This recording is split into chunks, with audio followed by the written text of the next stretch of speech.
Et effectivement, je vois qu'à travers la succession de crises, alors une succession qui est organisée sur le plan narratif. Après, ça ne veut pas dire que tous les éléments soient forcément trafiqués. Est-ce que l'attaque du 7 octobre en Israël était une attaque sous faux drapeau? Il y a beaucoup d'indices qui laissent penser que le gouvernement israélien a laissé faire, alors qu'il aurait pu, en étant vigilant. Alors, est-ce que ça a été de manière délibérée ou non? Pour l'instant, ça reste un point d'interrogation.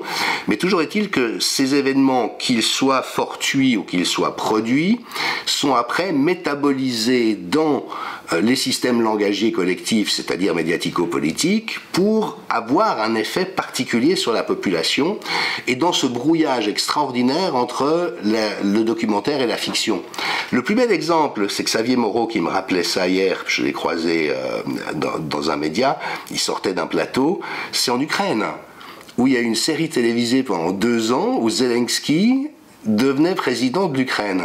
Et donc, les Ukrainiens ont biberonné pendant 2 ans une fiction, jusqu'au moment où les élections ont eu lieu.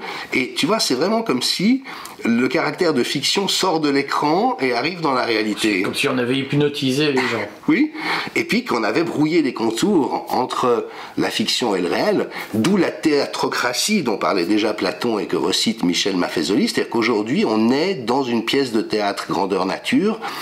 Et je crois que les citoyens libres sont ceux qui ont compris que tout ce qui nous est présenté a été scénarisé. Tout. Alors après, il y a des gens comme Barbier avec son écharpe rouge. Pourquoi est-ce qu'il a toujours une écharpe rouge? Alors déjà, il dit des conneries à n'en plus finir. Ça, c'est un truc. Mais en plus, pourquoi il a toujours l'écharpe rouge? Parce que c'est un caractère de bande dessinée. Et dans la bande dessinée, Obélix a toujours son truc avec les braies. Tu vois, c'est un signe distinctif. Donc aujourd'hui, on est dans ce théâtre.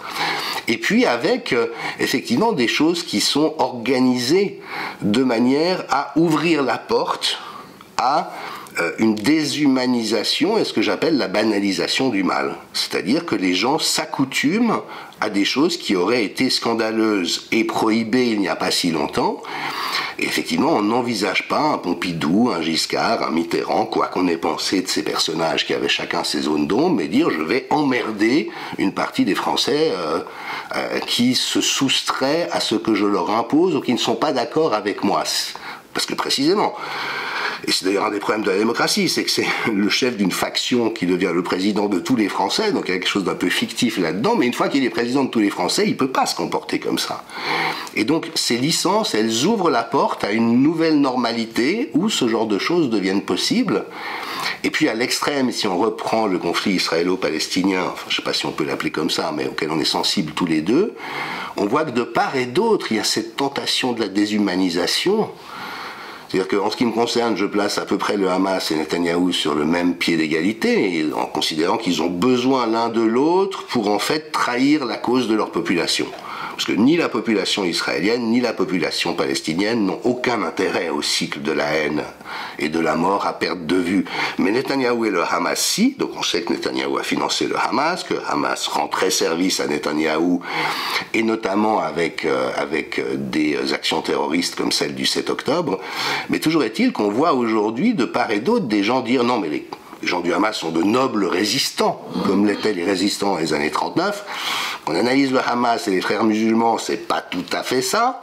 Et puis on a des gens pro-Israël qui considèrent comme acceptable qu'on bombarde une population civile enclose derrière des murs, qui n'a aucun moyen de se protéger, qui n'a aucune responsabilité dans l'attaque contre Israël.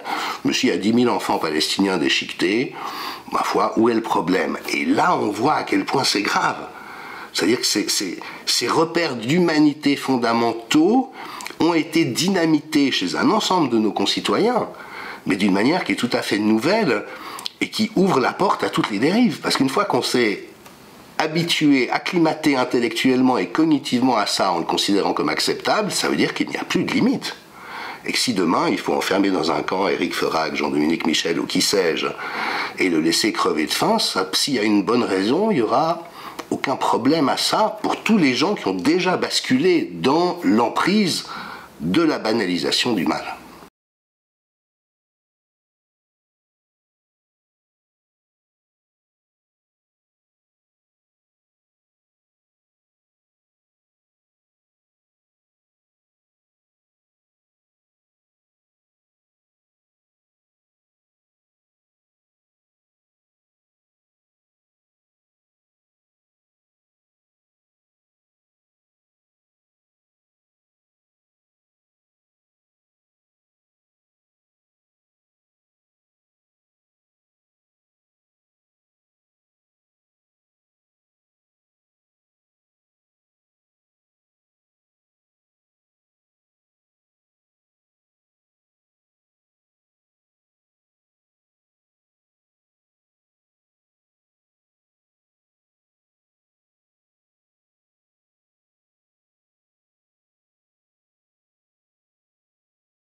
Max Beats.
Car oui, autrefois, les deux étaient réunis. Valinor et la Terre du Milieu sont séparées dans le Seigneur des Anneaux et les Anneaux de Pouvoir, mais elles étaient initialement attachées par un pont de glace connu sous le nom d'Elcaraxi. Je crois que je l'ai mal dit. C'était ainsi que les elfes avaient l'habitude de traverser d'une région à l'autre, mais après la guerre de la colère au Premier Âge, ce pont utile mais dangereux a été dissous, et les royaumes immortels et mortels ont alors été séparés. C'était en partie destiné à empêcher Galadriel et les autres elfes, qui avaient traversé alors qu'ils n'étaient pas censés le faire, de rentrer chez eux à Valinor, jusqu'à ce que l'interdiction des Noldor soit levée. Et du coup, Valinor est devenu un royaume à part. La destruction du pont n'était pas la seule chose qui séparait la Terre du Milieu de Valinor. En fait, bien que les continents aient été techniquement séparés par la mer, il existait dans deux domaines ou dimensions entièrement séparées. Cela fait en quelque sorte que n'importe qui ne pouvait pas monter à bord d'un navire et y naviguer. Lorsqu'un navire elfique approuvé partait des Havres Gris, il quittait la mer une fois qu'il avait traversé la lumière et naviguait à travers le ciel pour atteindre la dimension de poche qu'est Valinor. Cela empêchait les visiteurs indésirables d'atteindre le pays des Valar, bien que des individus comme le père d'Elrond aient réussi à se faufiler. Les origines des elfes. Dans une grande partie du Seigneur des Anneaux et des Anneaux de Pouvoir, il est sous-entendu que Valinor est la véritable patrie du peuple elfique. Cependant, les détails de la création de la Terre du Milieu par Ilúvatar et de ses enfants immortels révèlent que ce n'est pas du tout le cas. Galadriel est en effet né à Valinor, mais avant que son peuple n'y installe son campement, il avait vécu en Terre du Milieu. Ilúvatar a d'abord réveillé son peuple dans la région la plus à l'est de la Terre du Milieu, sur les rives du Cuvenen. Malheureusement, le Valar corrompu Melkor a commencé à les kidnapper et à les torturer, alors les autres Valar ont invité les elfes à déménager à Valinor à la place.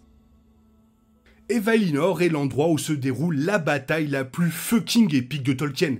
Bien que le Seigneur des Anneaux et le Silmarillion regorgent de batailles épiques, la plus importante n'est que brièvement mentionnée. En effet, à la fin de Le Seigneur des Anneaux et du Troisième Âge, cette bataille n'avait pas encore eu lieu. Il n'y avait qu'une prophétie qui expliquait en détail comment un jour viendrait où Morgoth reviendrait et tenterait à nouveau de conquérir le monde. Heureusement, il a été prophétisé que les Valar riposteraient et sortiraient vainqueurs. Mais le monde serait malheureusement détruit.